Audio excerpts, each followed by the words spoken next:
Joining us, Stephen Miller, Deputy Chief of Staff for Policy at the White House. Stephen, it's good to have you on tonight. So the media is battling the president, they're creating a new hoax. It's also giving the cartels a platform in interviews. Watch. According to the Trump administration, you are a terrorist. What do you make of that? Está fea la situación, ¿verdad? Está fea la situación, pero pues de todos modos tenemos que comer.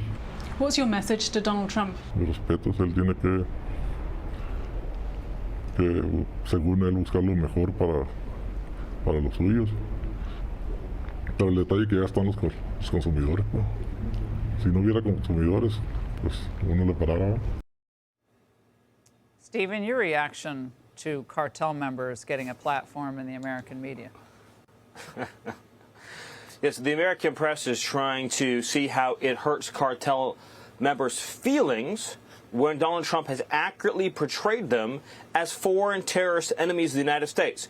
Hundreds of thousands of Americans, hundreds of thousands, have been killed by the fentanyl that these monsters have trafficked into our country, lacing our drugs with this lethal poison that many teenagers and many young people in this country don't even realize that they're ingesting, and they drop dead, and their parents don't even know what happened. These same cartels, by the way, that wage assassination campaigns against their opponents, that use fear, violence, torture, and intimidation to get their way, that are responsible for all illegal immigration into this country.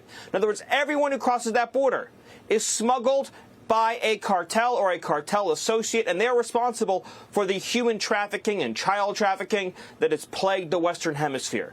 But it's President Trump, of course, who they are now attacking, the press is attacking, for shutting all of that down, for ending child trafficking, ending human trafficking, for cutting the number of drugs dramatically that are entering this country, and, of course, for achieving the most secure border in American history.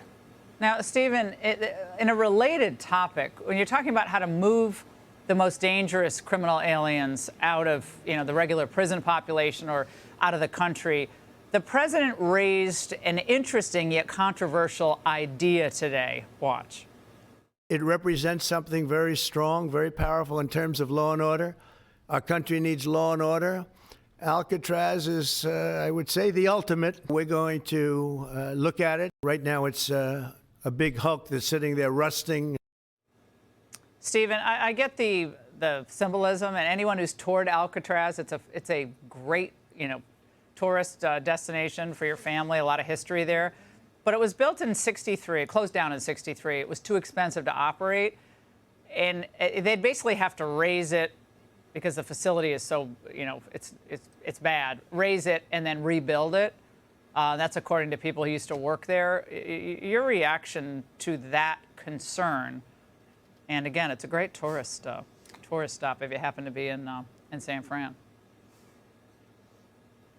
Well, sea travel and air travel have improved enormously since 1963 when that facility was shuttered. So I have no concerns about the ability to get supplies, provisions, and resources to and from the island. No, Stephen, the actual facility itself, sorry, I don't mean to interrupt.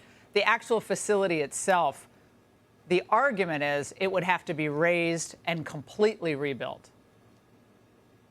Right, but I'm saying when it was closed in 1963, that was the complaint. As for the facility itself, that's easily refurbished. So that's all nonsense. Look, Alcatraz was built at a time when this country was strong and it knew how to take care of villains and monsters. There are people in this country, as President Trump has said, who will do nothing with their lives but rape, maim, and murder. They cannot be rehabilitated. They cannot be saved. They cannot be coached in some better way of living.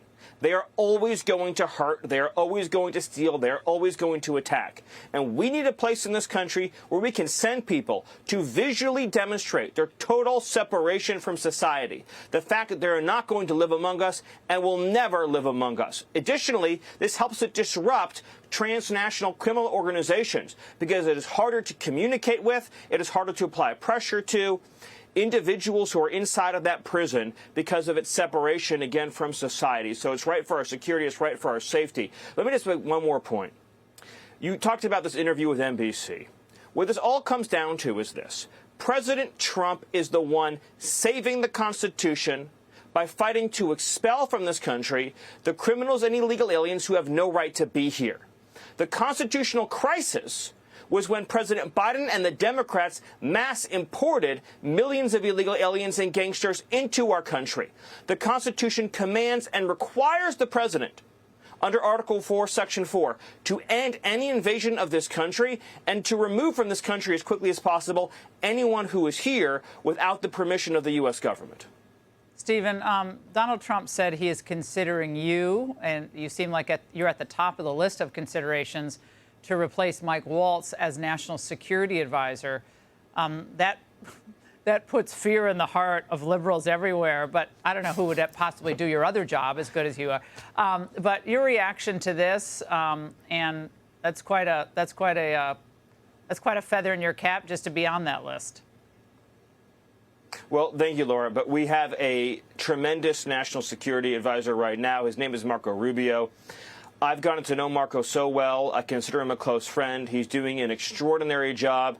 He will be the Kissinger of our time, and I'm just proud to work alongside him in my role as Deputy Chief and Homeland Security Advisor. And by the way, he and I are working very closely together on behalf of President Trump on the project of getting all these illegal alien gangsters out of the country and finding other countries to take them. So this is one example of how I'm working with Marco on a day-to-day basis to execute President Trump's agenda. And let me tell you, President Trump made the right choice with this appointment.